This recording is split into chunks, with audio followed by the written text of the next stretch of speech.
difícil de pronunciar también. ¿Qué tenemos que saber? Que tenemos género, tenemos el género de hormona, que va a tener complejos, pilas, variedades. Y aquí tenemos los tres complejos con su especie, los cuales vamos a estudiar de forma general algunos de ellos. Las características generales de la aeromorfia. Es anaerobio facultativo, fermentador de la glucosa, se parece mucho a la familia Enterobacteriaceae, que ya sabemos muy bien cómo son sus características. Tiene 50 especies y subespecies. Y son también de agua dulce o salud. Tiene tres variantes o tres enfermedades que vamos a estudiar, que son la diarrea en una persona sana, infecciones de vida y una infección sistémica o oportunidad. Las fuentes son ambientales, que vamos a encontrar en el medio ambiente, el hábitat blanco, el agua, dulce o salada, los alimentos y también en los animales. En todo nuestro medio puede haber aeromorfia. El significado clínico, porque va a presentar la característica como todas las enfermedades, va a presentar el paciente diarrea aguda, líquida, con enfermedad crónica o enfermedad crónica disentérica, va a dar dolor abdominal, fiebre, náuseas y vómitos. Pero que de todas, la especie más común es la cardiaria. Y produce un cuadro más severo, hidrofila y verónica, que va a producir una enfermedad que se parece mucho al cólera. Y lo que ya hemos nombrado durante varios días, el síndrome urémico femenino. Otra más para la lista del síndrome urémico femenino. Principalmente se van a producir infecciones intestinales, ¿de qué manera? Por septicemia. Porque puede haber una herida, como vemos acá, y la bacteria va a ir penetrando los tejidos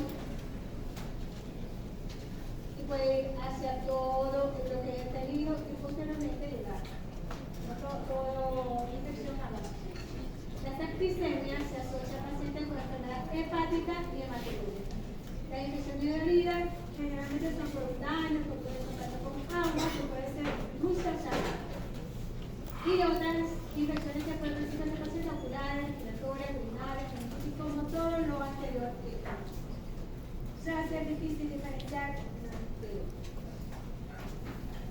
¿Cómo hacemos el diagnóstico? Por pruebas bioquímicas, ya la conocida, y la susceptibilidad a los antibióticos, que es lo que vemos aquí. Susceptible y antibióticos, ciprofloxacina, acitromicina y la cefalosporina de tercera generación. Esas son.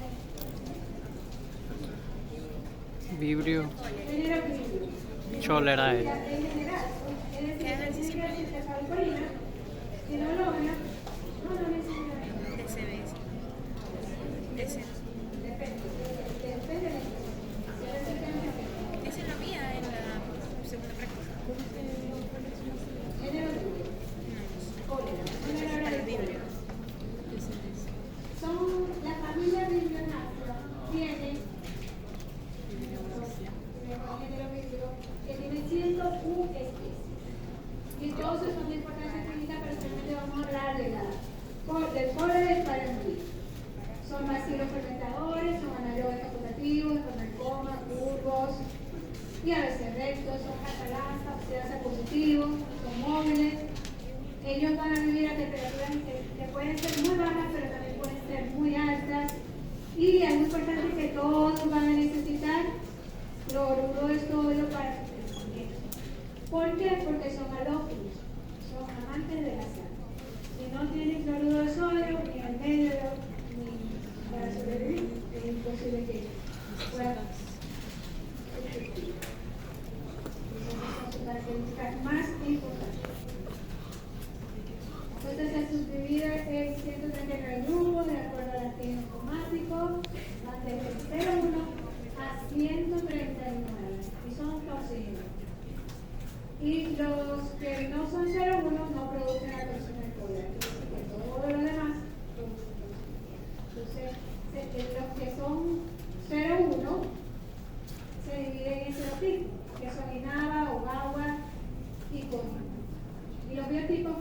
y el cloro. Y tenemos cuál es el hábitat natural del Vibrio cólera. El agua. Vive en el agua, todas las células que oxígeno en el agua, predominando las no toxigénicas, vive en oleoducto fitoplancton, ojalá los crustáceos. Entonces que muy probablemente quien consuma algún de estos alimentos de mar también puede observar. Ahí lo vemos, los peces, todo esto, lo que venga del mar. ¿Cuáles son la virulencia del Vibrio cólera? Tiene una toxina termolábil, tiene un regulador TOC y un virus. Entonces, todo eso es lo que le van a conferir al Vibrio cólera la capacidad de invadir y de producir la toxina. ¿Cuál es la clínica del paciente? Va a tener organización intestinal asintomática, puede ir desde no tener ningún tipo de síntomas hasta tener diarrea grave, la viremia. Puede pasar por cualquiera de los de periodo de 12 horas o hasta 3 días. También puede tener náuseas y vómitos, diarrea profusa con cólicos abdominales, pero puede parecer mucho a lo anterior. Pero que aquí se asemeja mucho las ocasiones a la cólera. Esa es la característica. Bueno. En el caso de cólera severa, el volumen de periodo debe crecer a 1 litro por hora. Y es por eso que los pacientes, sobre todo los niños, pueden presentar deshidratación, espasmos musculares, muy dolorosos, acidosis metabólica, hipocalemia, shock y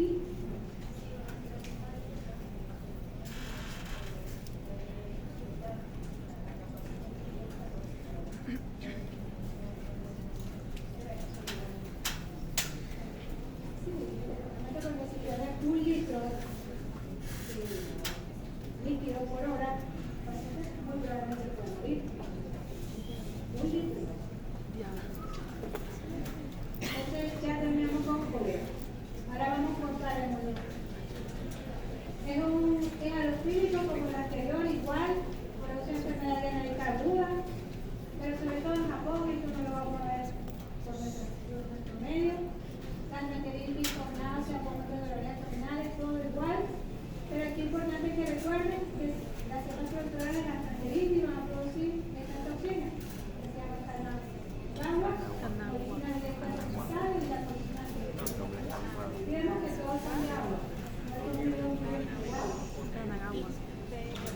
La diagnóstico microbiológico en el caso de los libros va a ser muestras extraintestinales, medio muestras intestinales, unos medios selectivos, agua carbonada alcalina, molecular de 5 grados y esta prueba con el signo de laboratorio. Muy bonita, ¿verdad? Todos le hicieron. Y que indica que la pared es prueba fenotípica que indica que el uso de cloruro de sodio y la prueba serológica que disminuye de 0,1 a 0,139. Y los medios selectivos son esos que deben venir. Campylobacter es muy famoso porque es la bacteria que se encuentra alrededor de los animales muertos. Pollo, gallina, cerdos. Campylobacter causa diarrea o enfermedad sistémica en los humanos y animales domésticos. Está entre las principales causas de infección a nivel mundial. Campylobacter jejuni es un importante patógeno humano y es tan importante como Shigella o Salmonella. Y ocasiona 2 millones de casos en Estados Unidos por año. Entonces, el género Campylobacter tiene 32 especies con 13 especies. Entonces, los más importantes son Jejuni y Coli. La transmisión es por alimentos contaminados, agua o contacto con animales infectados, productos animales, domésticos, pollo. Los organismos se multiplican en el intestino delgado, invade el epitelio y produce inflamación. Aquí va a ser constante. Se ve mucho en los animales, con esta evacuación constante. Y eso con Campylobacter. Moco y y puede invadir la circulación sanguínea y desarrollando fiebre entérica con la fiebre. Papilobacter jejuni se multiplica en la virus. Eso es importante porque ocasiona daño tisular en el ayuno y en colon. Se adhiere y expresa una proteína que difiere las células epiteliales. Significado clínico que el paciente tiene enteritis, pero está acompañada de calambre. Tiene calambre y diarrea que es sanguinolenta. Se la coloqué en rojo para que lo recuerden.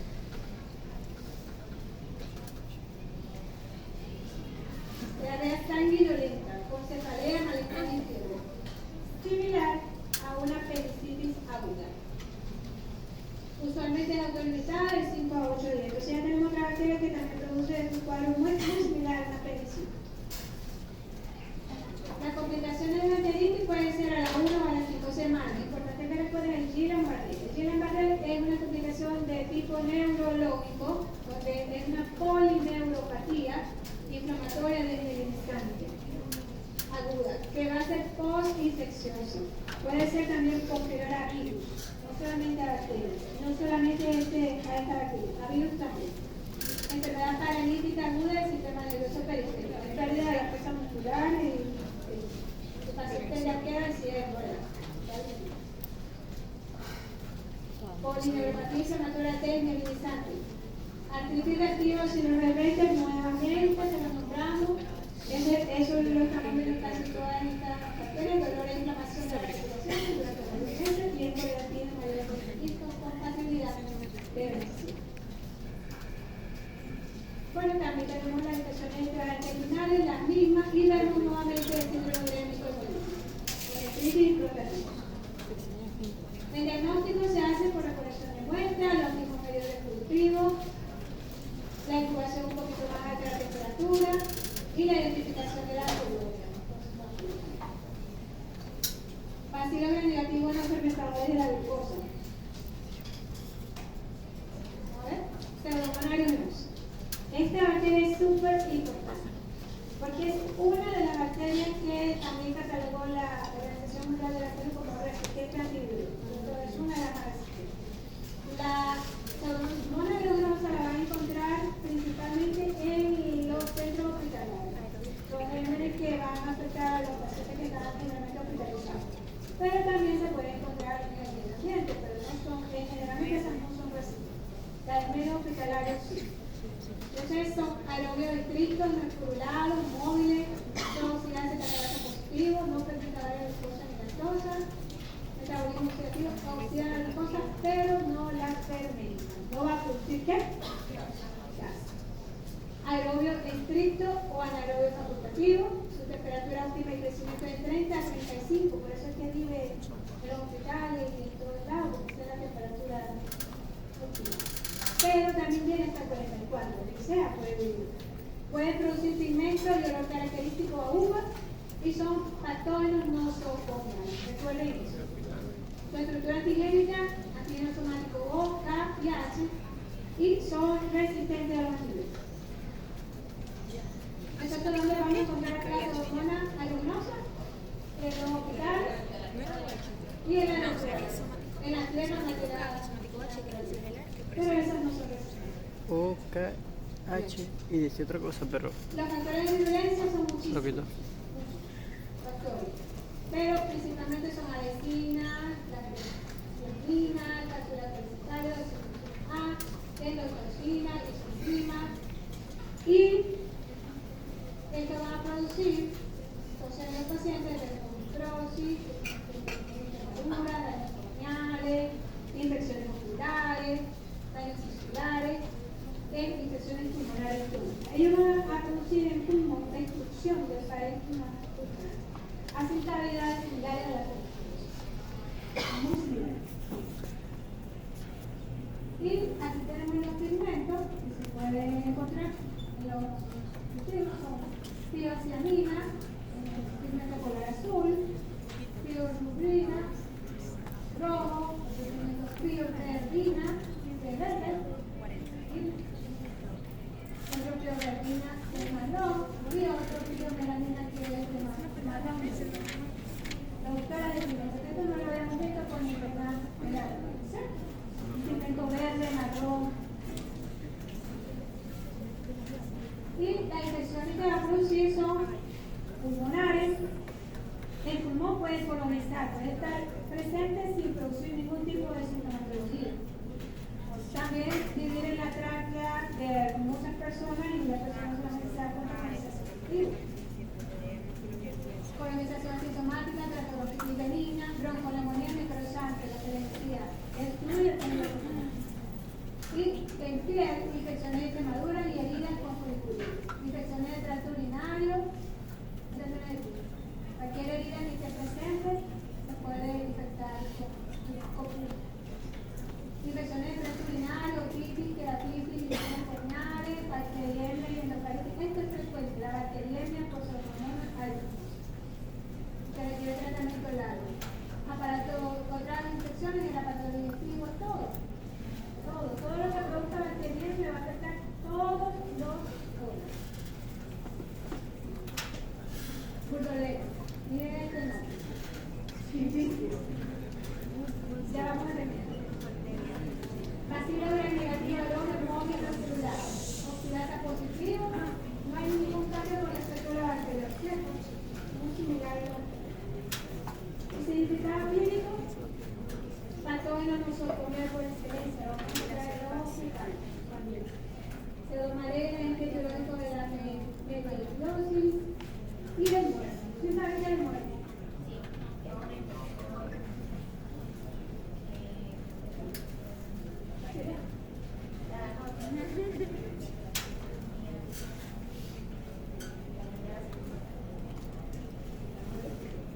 Y de la zona disponible.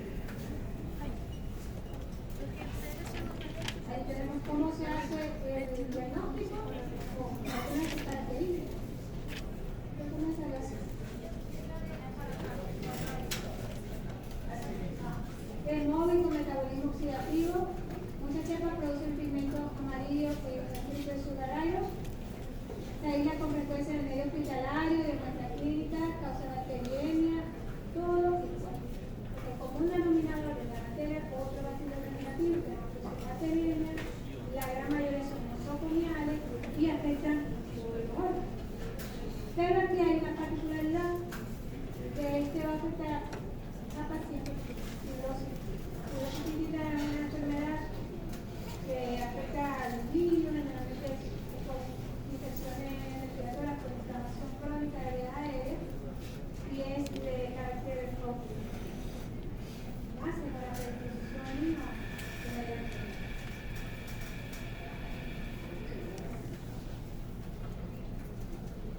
vamos a ver el muerto. El muerto es una enfermedad que afecta a los animales, sobre todo los caballos y los perros, y que se pasó al ser humano, por lo cual es una qué?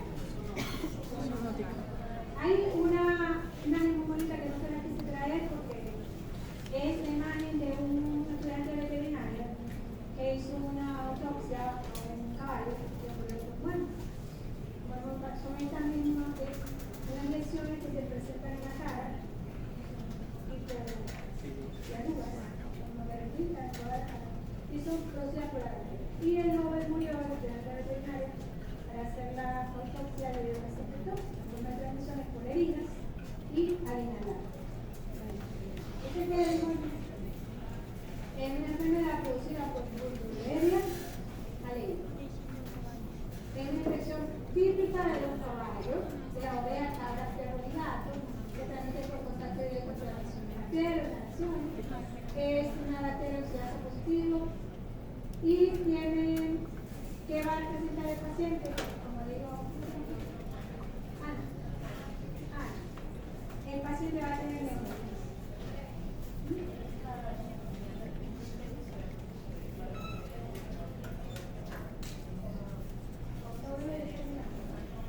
No como todo, mira, si producen estas bacterias, se producen neumonía, hay necrosis de la piel, no les dice traer la imagen porque son así, como ven estas lesiones de Burgdorfia, así mismo se van a presentar en la piel. Hay necrosis. El Eso es lo que considera acá la toda la ejecución de así como lo estudian las anteriores. Entonces, hay necrosis mucosa, paralítico agudo o crónico con nódulo diseminado. Y puede ocurrir una infección sistémica por septicemia. Esto cuando hay septicemia, hay embudo. Andan por todo nuestro cuerpo. Y así va a llegar a todo. Y la piel es uno. Es uno de los más pobres de la vida. Y tenemos que para clínicos nuevos que es que se afecta. Tiene una incubación de 1 a 21 días. En promedio son 9 días.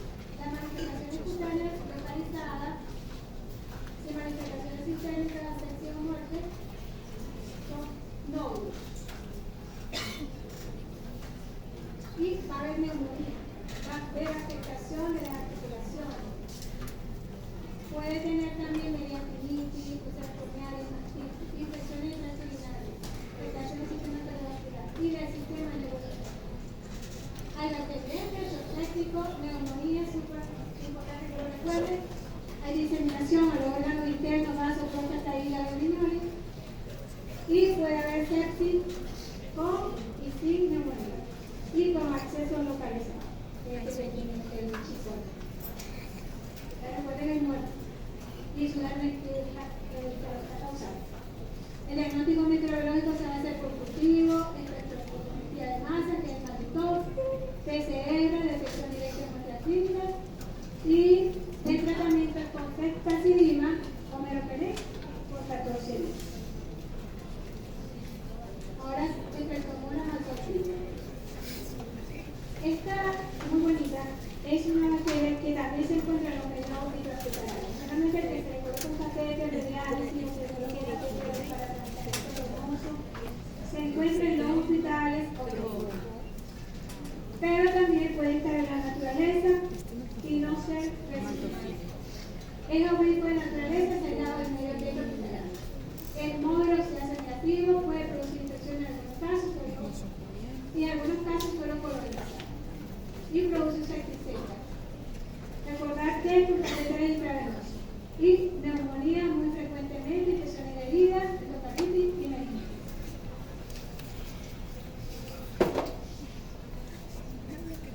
Cinetobacter baumannii.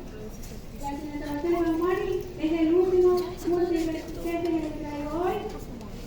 Es, yo pienso que el peor que van a encontrar en la práctica hospitalaria. Es resistente a todos los antibióticos y no se ha creado más en los últimos 50 años. Entonces ya se están haciendo nuevos estudios para crear nuevos.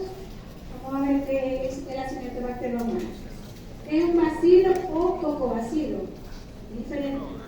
Era negativo, inmóvil, diosidasa negativo, metabolismo séptico. Puede vivir en el medio ambiente, pero más en el ambiente hospitalario. Es un patógeno crítico, de los críticos que mencionó la Organización Mundial de la Salud como resistente. Y va a ocasionar infecciones nosocomiales en todos los sitios anatómicos que tengamos. Principalmente neumonía asociada a ventilación mecánica. Pacientes que tienen mucho tiempo en UCI, muy probablemente van a tener neumonía. Menos frecuente infección de piel, tejido blando, sitio quirúrgico, infecciones de la pulmón. Y va a estar presente esta bacteria en los que tengan condición de inmunosupresión. La identificación va a ser pruebas bioquímicas, determinación de susceptibilidad a los antibióticos. Tratamiento, colimicina o colistrin, colimicina B. Entonces no sabe todavía nada de eso, sino el año que viene. Pero para que sepan, no va a responder ni ampicilina, ni ciprofloxacina, ni cefalosporina, nada de eso. Colimicina, colistina, tioxina, antibióticos de amplio espectro. Y lo último que se están haciendo estudios nuevos recientes de este año, que para el año que viene ya debe estar listo, con este nuevo medicamento que se llama fludarabactina para las multiresistencias. Ahora el módulo. El módulo es productor de qué? De neumonía, y otras infecciones más. El género módulo vamos a encontrar la influenza, la GT y el difteria. Son bacilos negativos, pequeños, ocasiones pleomorfos, y es la especie que se asocia con mayor frecuencia enfermedad, de todo esto. La mayoría de ellos requieren para su crecimiento de vida, que el factor 10, recuerden esto porque para el diagnóstico lo vamos a necesitar. ¿Y qué es el factor 10? ¿Cómo dicen? Enina. Y NAD, que es el factor 5, que es como sería la vitamina. O los dos. Para el diagnóstico vamos a necesitar estos dos factores. Los liposacáridos, proteínas específicas de cepa y las cápsulas de principal. Entonces va a producir esta enfermedad principalmente, que son la fiebre purpúrica brasileña, el agiti, caracterizada por conjuntivitis aguda violenta, fiebre y vómito, y el Ducreni, que produce el chancro blando o chancroide. La patogenia, ellos sin cápsula colonizan el tracto respiratorio superior en casi todos los individuos durante los primeros meses de la vida. Por eso es que para esto vamos a tener vacunas, para evitar que esto suceda. Estos microorganismos pueden diseminarse localmente y producir enfermedad. Entonces, ¿cómo es la patogenia? Bueno, colonizan la orofaringe apenas nace el bebé. Pueden dañar el epitelio respiratorio, se translocan a través de células epiteliales y endoteliales y ingresan al torrente circulatorio. De allí, si no hay anticuerpo específico, pueden provocar en el paciente la que viene y se dice. Entonces, los anticuerpos frente a la cápsula se desarrollan como consecuencia de infecciones naturales, vacunación o transferencia pasiva de anticuerpos. ¿Qué quiere decir? Que si el paciente se encuentra aquí, que si hay anticuerpos, no va a pasar a la infección. Entonces, la vacunación ha evitado muchas muertes. Significado clínico: con la introducción de la vacuna conjugada, la mayoría de las infecciones en el adulto afectan ya zonas cultivas de la bucofaringe, así que ya se hacen localizadas, ya no van a ser esto que acabamos de ver. No, normal, son pero por eso que coloniza apenas nace el niño, o cualquier persona ya coloniza de inmediato. Pero generalmente desarrollamos anticuerpos contra ellos, y como se estudió eso, que había desarrollado anticuerpos, entonces se pudieron crear las vacunas para evitar enfermedades graves. Las infecciones sistémicas graves, como meningitis, epiglottitis, pueden darse en sujetos que no están vacunados. Entonces, ¿qué va a producir? Otitis media, sinusitis, bronquitis, meningitis, epiglottitis y celulitis. Sí, neumonía, ¿qué tal? Es uno de los principales de los niños, de los adultos. ¿Cómo hacemos el diagnóstico? No, los niños anteriores. Pero aquí quiero que vean esto. ¿Ven eso que está ahí? Aquí. ¿Ven la cara y eso? El factor 10 y el 5. Que lo necesitan ellos para poder crecer. Entonces, ¿esto que está aquí qué es? Eso se llama satelitismo. Quiere decir que aquí en este medio colocan estafilococo y se ve cómo el óvulo crece alrededor. Es como un satélite alrededor del crecimiento del estafilococo. ¿Por qué? Porque el estafilococo actuaría como si fuera uno de estos que le están dando el nutriente a la bacteria. Quieren alimentarse, por eso crecen alrededor. Y susceptibilidad a los antimicrobianos. Vamos por los créditos. Hola, bienvenida, profe.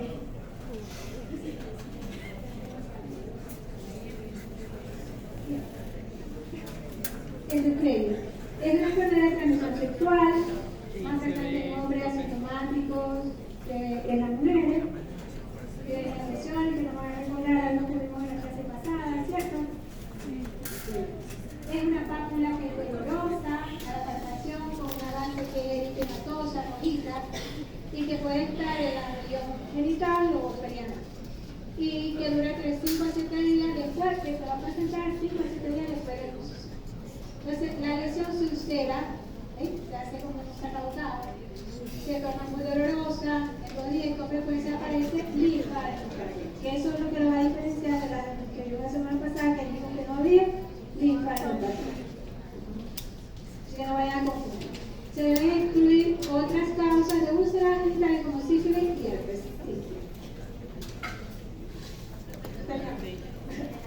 ¿Hasta cuándo? Creo que sí. ¿Cómo quedó? Vamos con Bordetella. Bordetella tiene una incidencia en una monomortalidad que bajó, comenzó la vacunación, pero de vez en cuando comienzan con que hay que vacunarse de nuevo, porque hay un brote, y esto ha pasado mucho en los últimos años.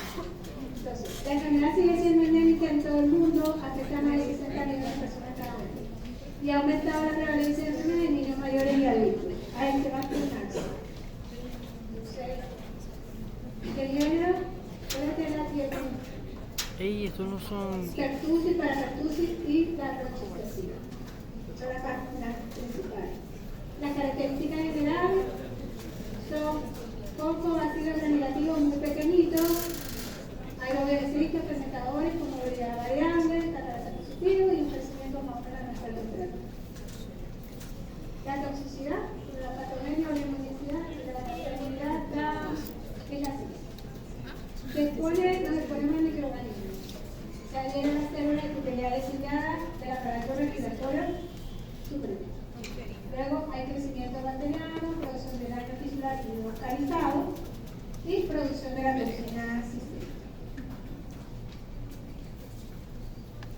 En cuanto a las manifestaciones clínicas, la duración del periodo de incubación es 7 a 10 días. Hay estadios clínicos que son el de incubación, la fase catardal, la parasítica y la de convalescencia. La duración de la fase de incubación es 5 a 10 días, para cada parasítica 2 a 4 semanas, que puede durar hasta un mes, y convalescencia también hasta un mes. Los síntomas de incubación, ninguno.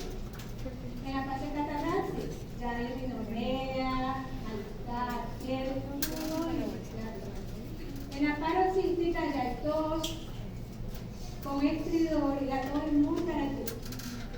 Vómito y leucostosis. Y ya en convalescencia ya incluye el curso anterior, pero puede presentarse la neumonía, confusiones y sonografía, que son complicaciones. Y en todas estas fases se puede hacer cultivo capilar, que es el como hacemos hoy. Vamos a hacer diagnóstico por colección de una muestra, de medio restrictivo, se puede hacer pruebas de lisa, un examen directo, por inmunofluorescencia directa, por detección de ácido nucleico, que es la prueba actual de sangre. De todo esto, identificación fenotípica y genotípica, y bueno, la sensibilidad antimicrobiana. El tratamiento con eritromicina, acitromicina, claritromicina. Y los que no pueden tolerar estos antibióticos, dimetroprid, sulfamethoxazol. Hay vacunas actualmente, es importante que lo sepan, hay una vacuna celular de toxina perfecta inactivada, más uno o más de los componentes de la bacteria. Y hay otras que se puede combinar vacunas contra la bacteria y tétano en niños de 2, de 4, 6 y 15 a 18 horas. Y la quinta dosis se coloca entre 4 y 6 años. Siempre hay hormona de Legionela. La legionela la vamos a encontrar en aire acondicionado, agua principalmente, y es una de las bacterias que más recuerdan cuando yo lo mencioné. ¿Por qué? Porque fue aislada en el año 76 y murió de neumonía que hubo en unos soldados que fueron a una convención y de ahí viene el nombre de legionela. La morfología, como ven allí, aquí hay urticante, que es de forma elongada, filamentosa, pero que a veces es difícil verlo en un frote que se tiene que utilizar, no el gram, sino otras funciones para poderlo observar, porque se tiene muy mal con el gram. Ahí está la atención que necesitamos y este año para poderlo ver. En cuanto a la patogénesis, va a producir enfermedad. Esta se encuentra en el entorno húmedo y cálido, de lagos, corrientes, de ríos de agua, sobre todo de aire acondicionado y agua. Ese es el principal hábitat de la legionela. Se va a multiplicar en las regadas de vida libre, consiste como de película, y ahí aparece. Miren. Sistema contaminado y va a producir una neumonía que es necrotizante, igual que Escherichia coli, igual que Pseudomonas aeruginosa. De eso quiero que lo recuerden. La clínica es un cuadro que viene leve, indefinido, con trastorno grave de evolución rápida, con fiebre alta, escalofrío, malestar, tos que no es productiva, hipoxia, descenso de los valores de oxígeno, diarrea de líquido. Es decir, es una enfermedad real. Y hay una forma leve de legionellosis que se llama fiebre de Pontiac, que es como la que les acabo de decir, donde tienen escalofríos, dolores musculares, dolor de cabeza, dolor de faringitis que no sigue adelante. El diagnóstico se hace por pruebas, muestran nuevamente de todo, serología, infecciones, cultivos. Y las muestras, como son neumonías graves, muchas veces el paciente está en malas condiciones, se puede tomar por lavado bronquial. Ya que el paciente no puede tomar muestras para eso. Al inicio, lavado bronquial, líquidos plurales, la consecuencia de un curso de las actividades, dióxido de pulmón o sangre. Esto que indica que es una neumonía grave. No es posible identificar el elemento solo en nuestras clínicas actividad con Gram o vía Levine. Y el área tiene que ser, se identifican por inmunofluorescencia, principalmente por determinación de muestras y cultivos. Gracias, porque es muy difícil de la expresión. Y los métodos inmunológicos de orina para el sentido.